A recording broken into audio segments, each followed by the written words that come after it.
नमस्कार, मैं प्रशांत आप सभी का एनसीआर पत्रिका में स्वागत करता हूं। दिल्ली विधानसभा चुनाव 2025 की तारीखों की घोषणा चुनाव आयोग के द्वारा कर दी गई है, जिसके तहत 5 फरवरी को वोटिंग होगी, तो वहीं 8 फरवरी को परिणाम भी सबके सामने आ जाएंगे।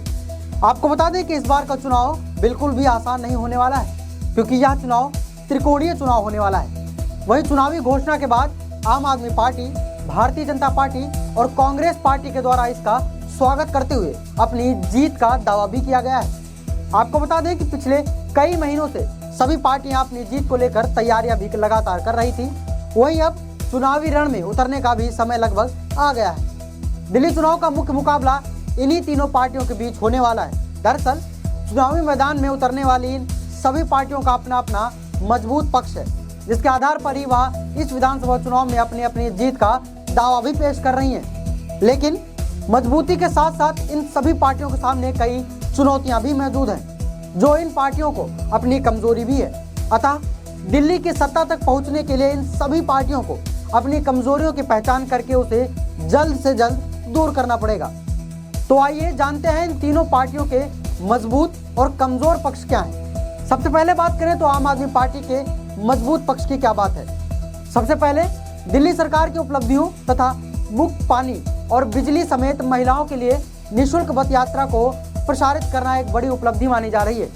इसके साथ ही दिल्ली के महिलाओं को सम्मान योजना तथा 60 वर्ष से अधिक उम्र के बुजुर्गों के लिए निःशुल्क उपचार हेतु संजीवनी योजना सहित अन्य कई लोक लुभावन घोषणाएं भी की गई हैं, जिसके माध्यम से पार्टी के संयोजक अरविंद केजरीवाल मतदाताओं को अपनी पार्टी से जोड़ने का प्रयास कर रहे हैं। वहीं पार्टी के पास अरविंद केजरीवाल के जैसा लोकप्रिय नेता भी मौजूद है।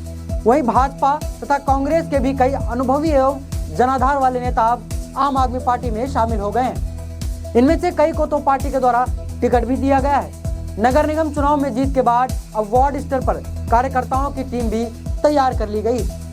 इसके अतिरिक्त झुग्गी बस्तियों, अनाधिकृत कॉलोनियों तथा मुस्लिमों के बीच भी पार्टी की काफी मजबूत पकड़ रही है। साथ ही साथ महिलाओं के बीच भी आम आदमी पार्टी की अच्छी खासी लोकप्रियता रही है। अब बात करते हैं आम आदमी पार्टी के कमजोर पक्ष की।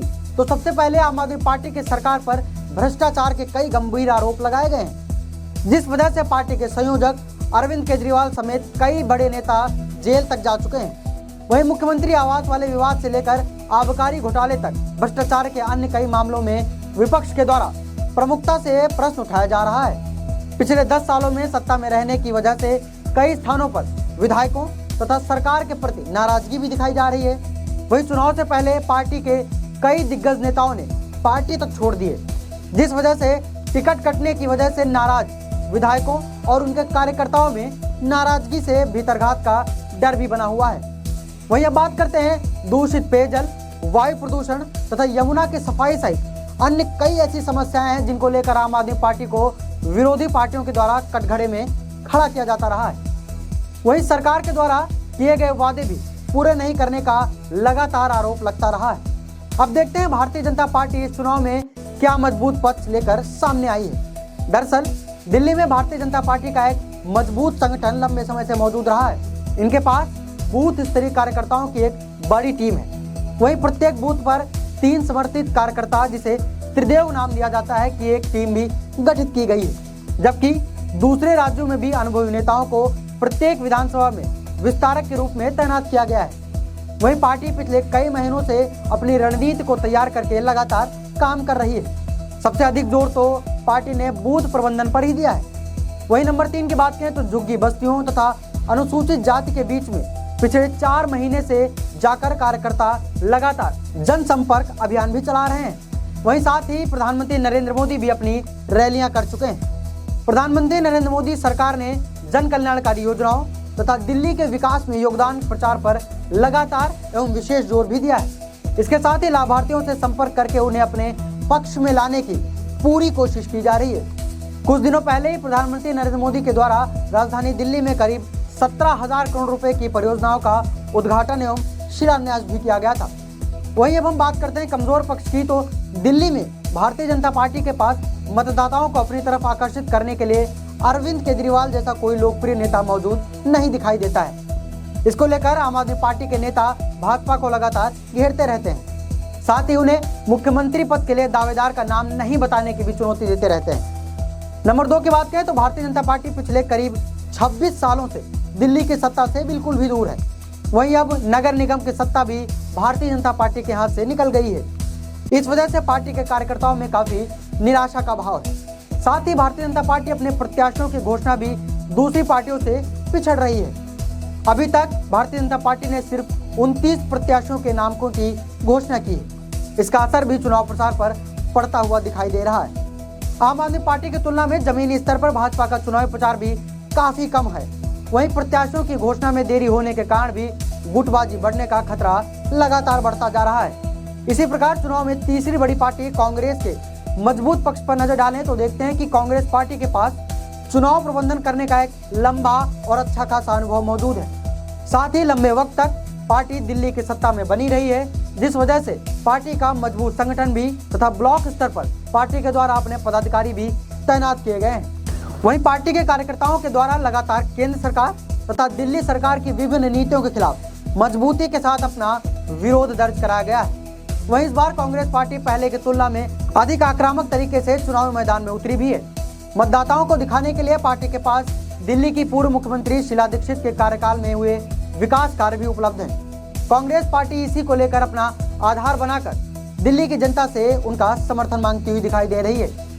कांग्रेस शासित सभी राज्यों के लोक लुभावन निर्णयों को अब दिल्ली में भी लागू करने का वादा पार्टी के नेताओं के द्वारा किया जा रहा है। जैसे कि बता दें कि महिलाओं को 2500 रुपए देने का तथा प्रत्येक नागरिक को 25 लाख रुपए तक स्वास्थ्य बीमा देने का वादा किया गया है। वहीं अगर हम पार्टी के कमजोर पक्ष की बात करें तो दिल्ली में कांग्रेस पार्टी के पास ऐसा कोई भी लोकप्रिय नेता नहीं है जिसे वह आगे करके जनता को अपने साथ जोड़ सके। दरअसल पिछले कुछ महीनों में कई पुराने नेता कांग्रेस पार्टी छोड़ चुके हैं, जिस वजह से पार्टी पहले से काफी कमजोर हो गई है। वहीं झुग्गी बस्ती तथा अनाधिकृत कॉलोनी में कांग्रेस पार्टी का काफी मजबूत वोट बैंक माना जा रहा था, लेकिन अब वहां की स्थिति भी लगभग बदल सी गई है। कांग्रेस पार्टी का जनाधार निरंतर गिरता जा रहा है। इसके अतिरिक्त कांग्रेस पार्टी के वोट बैंक में भी गिरावट आने से पिछले 2 विधानसभा चुनाव में पार्टी को दिल्ली में एक भी सीट नसीब नहीं हो सकी है। इस वजह से भी पार्टी में कार्यकर्ताओं में काफी निराशा है, अतः उनमें ऊर्जा का संचार करके उन्हें चुनाव प्रचार में लगाने की भी चुनौती पार्टी के पास है। इसी प्रकार अपने पुराने वोट बैंक को वापस लाने के लिए पार्टी को एक अच्छी और बेहतर रणनीति बनानी होगी, जो कि फिलहाल इस बार दिखाई नहीं दे रही है। अतः कांग्रेस पार्टी को अपने टिकट वितरण में भी पुराने तथा समर्पित नेताओं समेत कार्यकर्ताओं की अनदेखी भी पार्टी पर भारी पड़ती हुई दिखाई दे रही है। इससे पार्टी के भीतर कई जगहों पर असंतोष की स्थिति दिखाई दे रही है। अब देखना होगा कि आखिर इस त्रिकोणीय चुनाव में किस पार्टी की रणनीति भारी पड़ती है और कौन दिल्ली के चुनाव दंगल में अपने पैर जमाकर दिल्ली की सत्ता की गद्दी पर बैठ सकता है। तब तक के लिए आप देखते रहिए हमारा चैनल एनसीआर पत्रिका। धन्यवाद।